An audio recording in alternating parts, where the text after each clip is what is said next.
such a random, like, friend from Columbia taught me Faith by George Michael.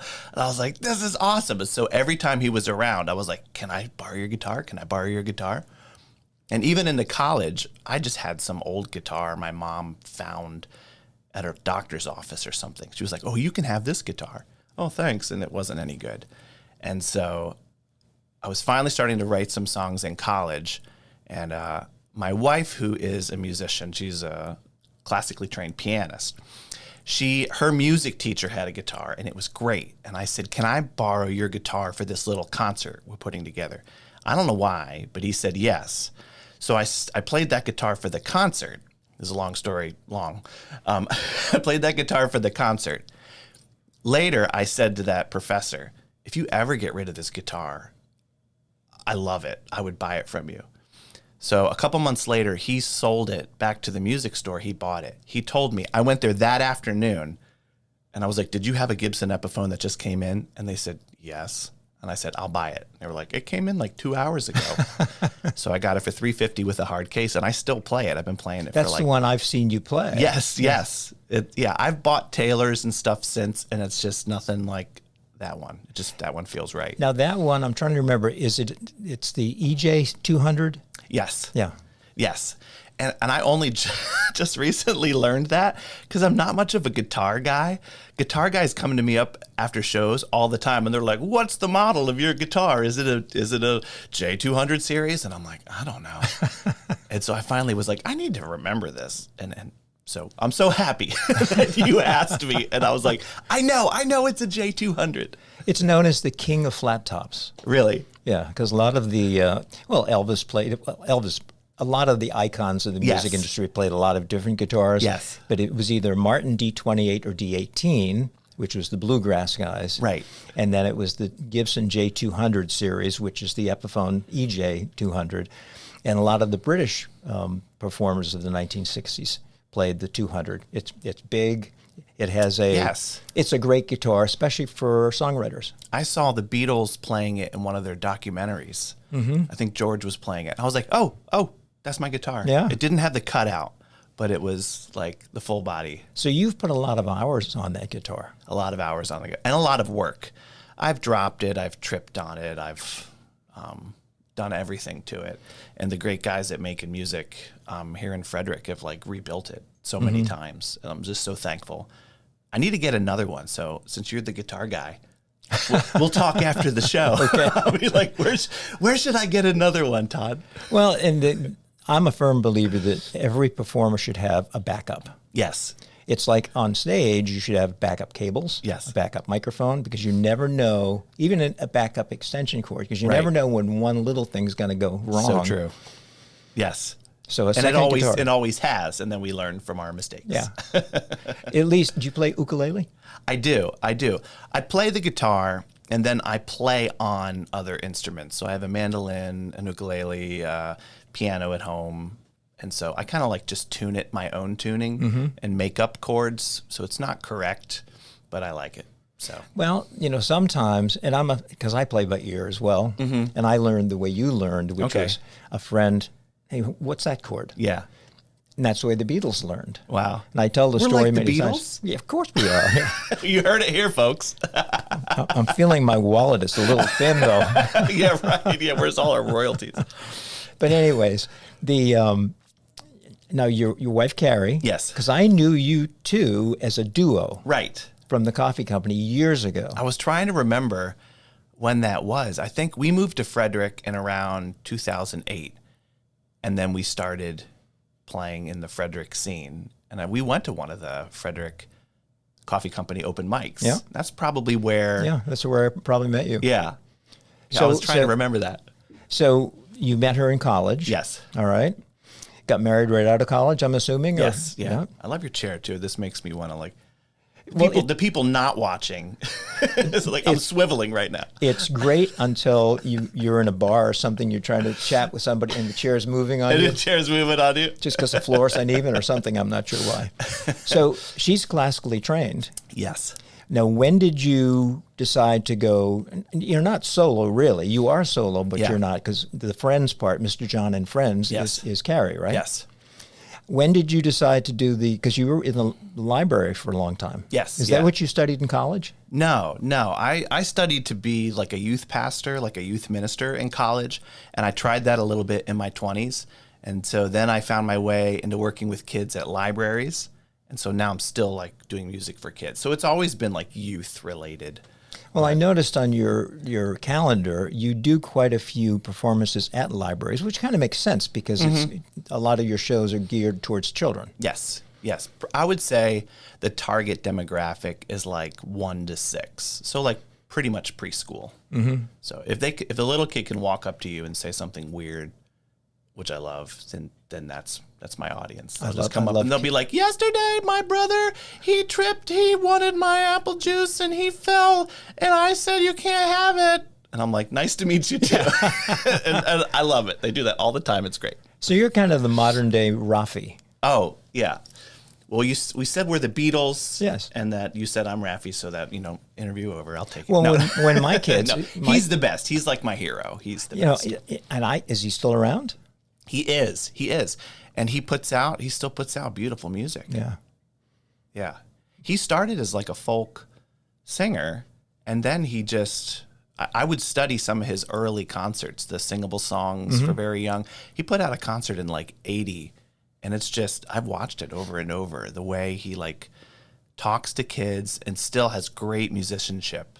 It's just it's the perfect blend. It's just why he's so relevant, I think. Well, my sons, who are now almost 40 and almost 38, grew up on Rafi with Baby Beluga and all the songs. Yes. I've forgotten most of them, but I liked it as much as they did. In fact, I probably enjoyed his music more than they did because kids have a short attention span, or at that age, a shorter attention span than we adults. As we get older, though, I will tell you, just so you're aware, your attention span will diminish. Oh, no. It's so short right now. You just have to ask my family. I think you hit on something that's like the crux of my kids' music, though. Like the idea that families can enjoy it. So when Carrie and I transitioned into doing kids' music, we really just wanted to make real music with the content in the music that was for kids. Mm-hmm. But we still wanted to like sing and play our instruments and have it in our style and have it be like a warm, nice, fun sound. And I've had parents come up to me and say, I was listening to your CD in the car and the kids weren't in the car. Yeah. And I was like, as a parent myself, who's listened to so much kids music in the car where my kids are like, play number 2 over and over and over, all the way to Ohio and back. And you're like, oh, like that's the biggest compliment. So that's what we were going for, like that idea. So how did the transition from a duo and working in the libraries, what made you decide to go into doing the kids stuff? Was it an aha moment? It was gradual, but there were aha moments. So me and my wife, Carrie, started having kids, and then I was working with kids at the library. And so my children are my muses. So I just have my guitars out, and they would say something fun. Like our most famous song that everybody comes up to us and says is Snake in the Grass. Which that's I love. Thank you. But that's the one that at every show, if you don't play that one, the kids will riot. So my son said that. He was like 4, and he said, Daddy, sing a song about a snake in the grass. And I just picked a minor chord and just started going, snake in the grass. And it was like a lightning in a bottle moment. And I've tried to recapture it, and you can't. No. It just has to happen like that. So my wife and I started having children. I was working with children, started writing for children. And then I remember one of the aha moments was we were playing for the Frederick's First Saturday. So we're out on the street, like right over by Brewer's Alley. And a bunch of kids just had formed with their parents. Like they just showed up and they were just jumping around. We were singing like a Jack Johnson cover or something. And my wife says, why don't we sing like Wheels on the Bus or something? Mm-hmm. I said, let's, kind of do it like kind of funky and loose like this. And so we did it, and it was like the whole room went, choo, and the kids were jumping and they were dancing. And then after the song, they left, and we looked at each other like, wow, that was really an engaging moment. So that kind of led into like people at the library saying, well, would you play this birthday party? And I'd say, sure. And I'd go home and say to my wife, I'm going to play a kid's birthday party. And she'd say, what are you going to do? And I'd say, I don't know. Maybe like story time like I do at the library. And so it kept positively like moving forward. And then eventually we were like, well, let's record an album for kids and see. And it just kept moving forward so much faster than adult music ever did. And we enjoyed it in a different way that we kind of like eventually left the adults behind unless they had kids. So. Well, and we're going to get into that, but you have recently started to do adult shows again. Yes. And that's it's like a happy accident. I had a friend who owned a restaurant and they were like, hey, are you free a couple Sundays from now? And I said, to play your restaurant? And they said, no, for my daughter's 3rd birthday. And I said, oh, I thought you wanted me to play the restaurant. And they were like, do you do adult music? And I said, I used to, but I haven't done it in years. And they were like, would you do it again? I said, yeah. And so it just kind of like tried it, like, singing Beatles covers and like some of my old originals. And so now it's been like a fun side project to like play places around town and around the county, here and there. Well, on your website, it says you do about approximately, Yes. again, it's going to change from year to year, Yeah. about 270 shows. Yes. How much of that is travel time? Like how far away from Frederick? And we're taping this in Frederick, Maryland at my studio. What's the longest you've had to go for a show? Mostly I do like a 7-state radius. So it's like Delaware, Virginia, New Jersey, Pennsylvania. I have flown out to Texas, and I have flown out to Chicago to play shows. And so that was a cool experience. That's probably the farthest I've gone. The bread and butter shows are like in state. So there's a lot of libraries, a lot of preschools, a lot of daycares, a lot of birthday parties that happen within an hour. And that's the most. But summer tours happen where I'll play a library system in New Jersey, and then I'll do one in Virginia, and then I'll do one in Delaware. In the summers, we do a lot of band shows. So I have friends who used to do adult music with me, and then one day I said, you want to play kids music? And they said, what's that? I said, it's like the same thing, except The lyrics are different. Yeah, instead of Jack Johnson, you sing Wheels on the Bus. And they were like, okay. So they play about maybe 15 shows a year with me. And a lot of that happens in the summers. Now, do you have a management person, or are you and Carrie the booking agent? Yeah, I do it. I pretty much do it all myself. Yeah. So yeah, I've been full-time 6 years, kids music. So I'm the booker, I'm the emailer, I'm the performer, I'm the person who gets the tax info together, which we're coming up on. Yeah. Now, many musicians who start off in open mics and then get into gigging, whether it's wineries or coffee shops, although a lot of the coffee shops are no longer in business because of COVID, Right, or no right. longer have music, who would love to do music full time. Yes. Was that a difficult jump? You know, I'm a planner. I'm a real like detail person. So I met some people in a group. They call themselves KindieCom or Kindie musicians. So instead of indie, Yeah. independent, they're kids, and so they're Kindie. And they used to do these workshops in Philly called KindieCom, where kids, musicians, and performers would come together. They'd have speakers and like some famous people come, and then you kind of can network and talk. And I met a bunch of people there one year before I was full-time, and I just picked all their brains. And I said, you're full-time. How did you do it? What did you wish you knew before you started? What have you learned now? And then every person I could talk to, I try to gauge, how could I do this? And then eventually I just sat down with my budget and I said, okay, this is how much I make working a job. How many shows would I have to book per month to make the jump? And so it ended up just being math. And by then I had done so many performances around. And the great thing is that there's kids everywhere. So, Well, there are, yeah. so there's no shortage of like, I wish this area had schools and libraries and festivals and like venues. And so I had met a lot of people in library world, and I had met a lot of people performing. And then eventually it was like, I think we can make the jump. Well, on that note, we're going to Yes. take a short break Yes. so people can listen, you folks can listen to, what, Snake in the Grass? Would that be a good one? Yeah, sure. And all you're going to see is probably a photo of this fellow and listen to the song. We may or may not play the whole song. Yeah. But we'll be back because I want to ask you some more questions. Is that cool? That's cool. And the picture might have a different head of me because I used to have long hair and like a Backstreet Boys pirate beard. So, Well, so if that's the picture that's up, it's still me, folks. we'll be right back.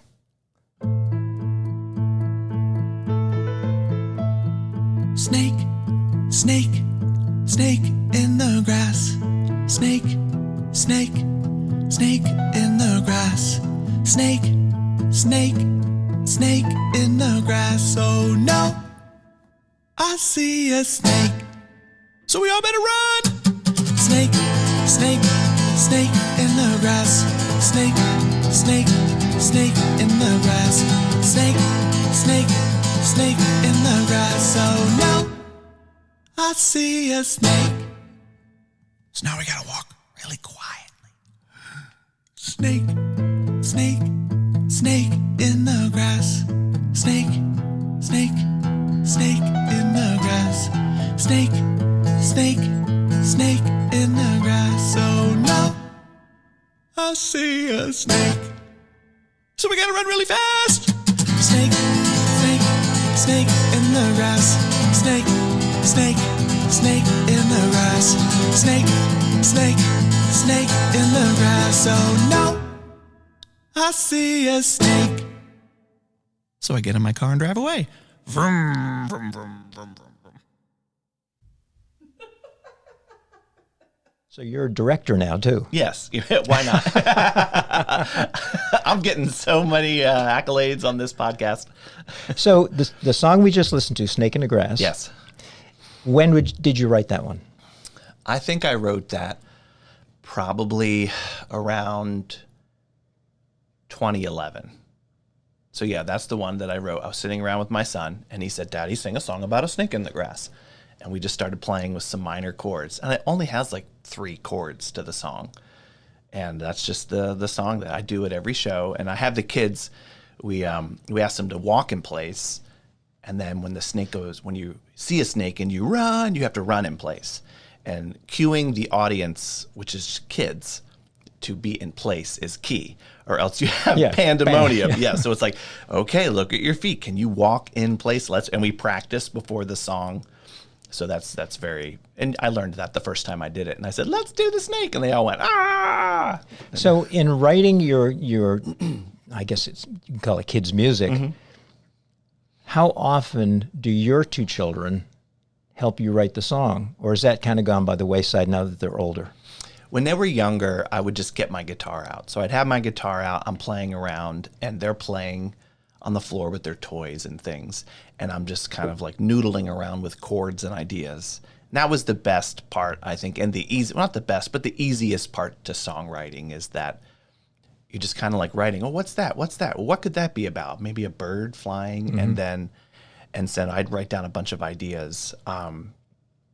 With my younger child, we would sometimes sit down and I'd say, hey, can we have like 90 seconds to try to write a song? Because they were really good at writing it. And so we'd go really quick, try to write another song. And now how about we try to do this one in 90 seconds? And then you write it down and just see if anything good comes out. So all the ways have been fun of trying to like come up with songs. Now, how old are the kids now? 16 and 11. Gosh. Yeah. A big kid and a medium kid. I remember when the first one arrived. Yes. Yeah. Because when we showed up, we didn't have any. No. Isn't it amazing how quickly 16 years goes by? Oh, it's so amazing. Yeah. Yes. I had a woman one time when I was selling houses here in Frederick, and we were chatting, and we had done all the house buying stuff, and she was saying something about, how old are your kids? I said, well, they're just little guys. Yeah. She goes, well, spend time with them. I said, I do as much as I can because I had gone through a divorce. She said, I had 5 kids, and when they all went to college, they never came back. So spend as much time because blink and they'll be gone. And I thought, no, they're just young. She goes, trust me, blink and they'll be gone. And bang. It's true. What do they say? They say long days and short years. Like when you're in the thick of it, when they're like so small and you're like, this is something I've never done before. This is the best and hardest thing. I've never been this tired. And then all of a sudden they're like grown up. Yeah. So do the kids have musical talent as well? They're very artsy and creative in their own ways. So one likes to play drums and does marching band, and one likes to do like crafty, artsy, kind of like making masks and drawing and stuff like that. So Do they ever sing with the two of you? they don't. They'll sometimes come and like be a roadie or help set up, but yeah, they kind of do their own thing, and it's great because they really keep me humble whenever I'm starting to get like some success. There's just like this element of like your dad. Yeah. So that's like, oh, well, you're just dad. It was like George Harrison's son who got, I guess he was in, I don't know, I think he was in what we now call middle school. I used to call it Yes. junior high. Yeah. I called it. And he evidently didn't realize what his dad did for a living, and all his buddies were bugging him. And he came home and he got angry at his dad. He says, "You never told me." He never. Because he was just dad. Yeah. Right. Yeah. Yep. And that's a good way to be. Yes. Yes. You may be surprised at one point, one of them or both of them will gravitate into doing, not necessarily as a profession or, Yes, a yes. gigging. Right. But they will probably, drums are a little tough to sing to, Yes. but you can join in, and there's been some very famous drummers who sing really well, and how they do that, I have no clue. No, I know. I can fathom playing an instrument like bass, guitar, piano, and singing, but like to drum Yeah, and sing. Yeah. I guess it's muscle memory. It's like we do with Yes, guitar. yes, yeah. We rehearse it, or what do they say? Practice is when you're learning something. Rehearsing is when you're trying to get it ready for performance. Oh, I like that. And Yeah. so practice until, especially with finger picking, Yes. it's, oh gosh, it's not working. And it's just do it and do Those it and do it patterns and patterns and until you don't patterns. have to think about it. Yep. Yeah. I like that. Practice makes more practiced. Yeah. So some of the guitar nerds out there, Yeah. they know what guitar you play. They're going to want to know what kind of strings you use. And don't be like Paul McCartney when someone asks him that question. He goes, "Oh, those long, shiny things." I like the long, shiny things. What do you like? I think Diodario. Yeah. Are the strings I go for. Now, have you tried the new XS coated strings, or are you more the uncoated? I like both, but I do like coated. Yeah. I do like coated. I like my guitar to have like a nice, crisp, bright sound. And then when I plug it in, if I need more bass, then that's an easy thing to add in. Now, did your guitar have a pickup in it when you bought it, or is that an after thing you put in? Both. So it did have a pickup, but it's been rebuilt. Yeah. So now it has a volume, bass treble, and stuff on the side, which is great. I love being able to adjust it. Now, mid-show. was it difficult for you to learn how to EQ everything to your liking? It's just that constant tweaking. I think the detail part of my brain helps with that because I'm always like fidgeting normally. And so constantly like figuring out what I like my voice to sound like, the guitar to sound like, when the band's how they sound. We play a lot of shows with no sound guys because, it's like they're kids shows. And so when we get a sound guy, the band is like, well, we've got monitor wedges and somebody in the back with like an iPad, like mixing. And it's like, they're like, ooh, this is special now. But yeah, it took some time. But like now that I've done it so much, I know exactly like how much treble to add for my voice or how much bass to add for my guitar, et cetera, and the level. And then I'm always fixing it mid-show too. Now, do you do many shows now where it's a small enough group where you don't need sound reinforcement? Yes, the shows are wild because I was just saying this to my wife yesterday. I can play shows that have 8 people or 800 and then all in between. So I can go do a small music class at someone's house for like 3 kids. Yeah. And we're just singing some songs. And then yesterday I played a library show celebrating a 5-year anniversary of a library in a mall in Annapolis. And there was like over 300 people there outside, like in the mall. And it was like, I was sitting there wide-eyed like, this is awesome because there's so many people. But I'm just happy to do what I do. And so that I can pay the bills and that I can do what I love. I just am happy to do it. Well, they say find something you love to do and then figure out how to make money at it. Yeah. And it seems like you've done that. Yes. Yeah. It's a lot of hard work, but for those times where it is hard, I always ask myself, would you rather do all the other like 30 jobs you did before? Because I didn't start full-time kids music till I was like 40. And so, I worked all through my 20s and my 30s doing other things. Well, real quick, name some of the types of jobs you had. Okay. All right. Okay. So I've worked as a music director at a church. I've worked painting houses. I've worked in a sawmill in Westminster. I've cleaned houses. I've ran an after-school program at a middle school. I've worked in an after-school program at an elementary school. I've worked at libraries. The sawmill was one of my favorites. Because I was going to ask you about that. I didn't know there was a sawmill in Westminster. There was. Maybe it's closed down. A lot of the old jobs I had, it's like they're not there anymore. But that was like one of my first jobs after college. I moved to Maryland, and I had a car, and I had $800, and I just lived with friends. And I was looking for work, and I got a job at a sawmill. And I'm like the musical artsy guy who did theater. And I was like wearing the flannel with the earplugs, and I'm not handy at all. And I would tell my friends, I'm working in a sawmill, and they would laugh, and they'd say, "What are you doing for real?" I'd say, I'm working at a sawmill. I was like flipping lumber, banding it together. Hard to play guitar because my hands bled every day. Oh, I have like that old man story of like, my hands bled every day when I worked. So that was one of the craziest. I didn't like that job. No, I wasn't very good at it. I think most people over the age of, I'll say 40, have done at least one job in their prior life. Yes. That they're glad that they experienced it. Oh, totally. But they wouldn't want to do it again. Mm-hmm. It makes you thankful for what you have.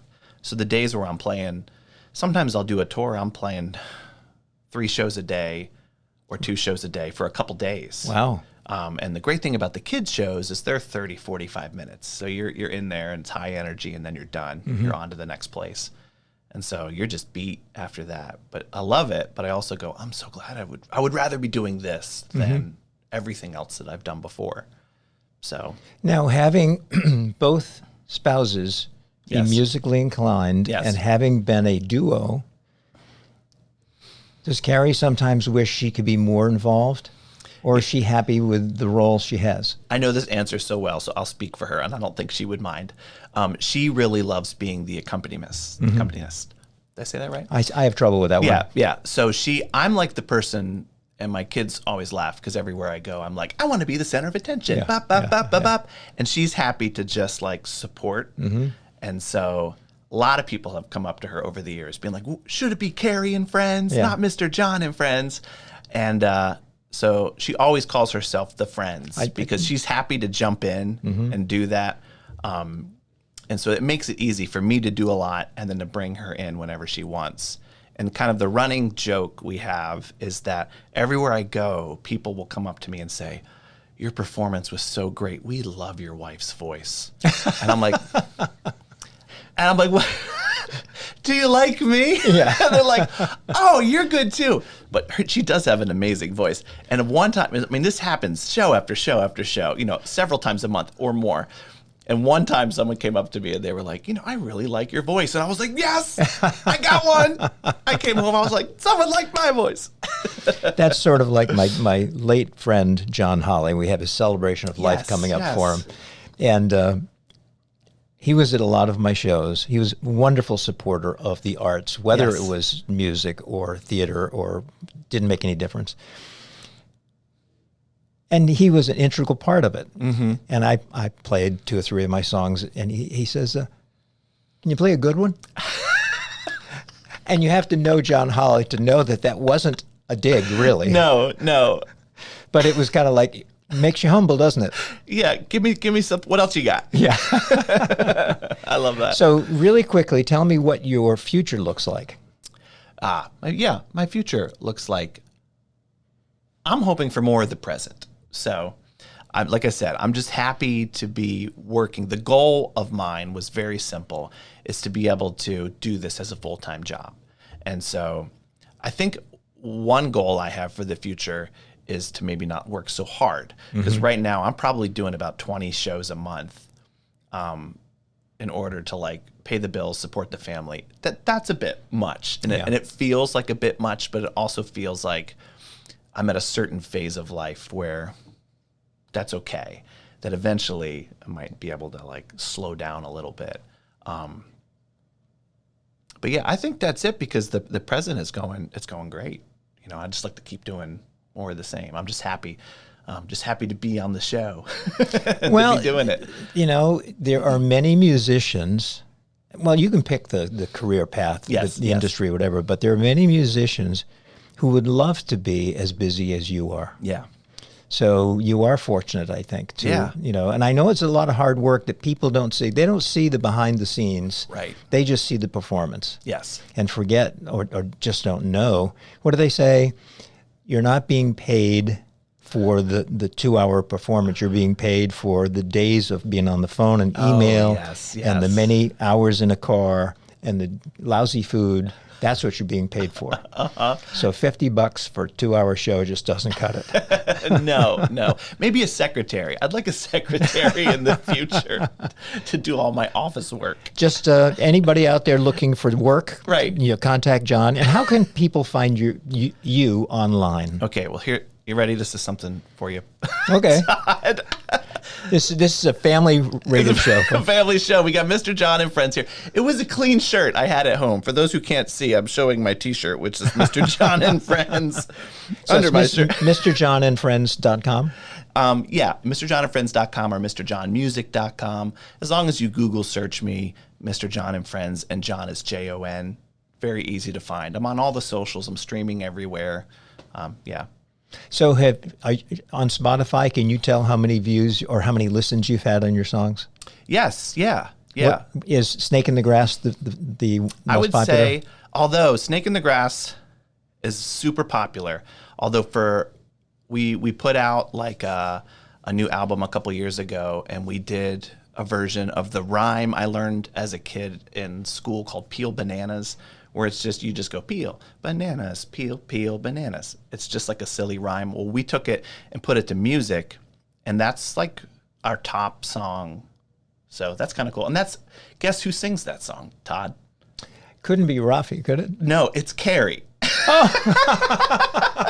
So my wife, Carrie, who sings. She has a beautiful voice, she has a beautiful voice. No, she does a great job. She did a great job in the studio. And that's probably the top song. But you know, her voice aside, yes, listening to your songs, which I hadn't done because my kids are older now. You don't listen to a lot of kids' music? Now, if you had been around when my kids were little, yes, I would have listened to a lot. Right. So your voice actually fits the songs you sing very, very well. No, thank you, though. Thank you. Welcome. I appreciate that. And thanks so much for being on the show with me. This has been fun. This has been so fun catching up and being here. Yeah. And you folks, check out Mr. Jon and Friends, and you'll be lucky enough to catch Carrie's voice, because on their original EP, she sings a love song, right? She does at the end. Yeah. Yeah. Yep. And you don't even join in on that one. Nothing. No. That's the coup d'etat of the EP. Anyways, thanks so much for watching, and catch us next time. I'm doing, let's see, who am I doing next week? I can't remember. But anyways, stay tuned for the next show. It'll be great. Not as good as Jon, of course, because, hey, he's just the best. Thanks again. Bye.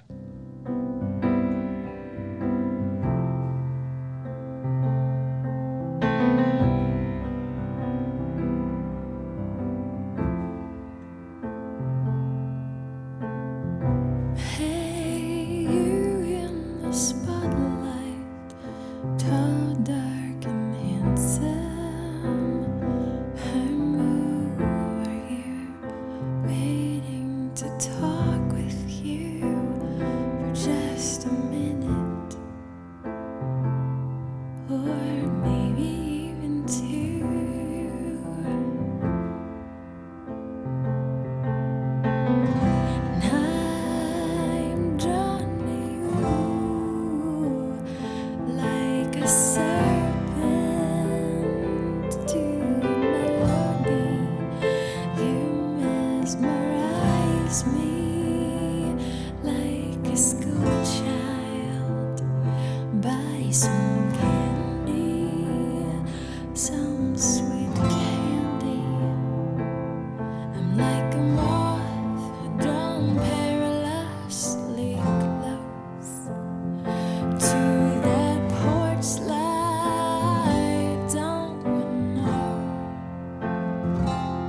'cause you distract me.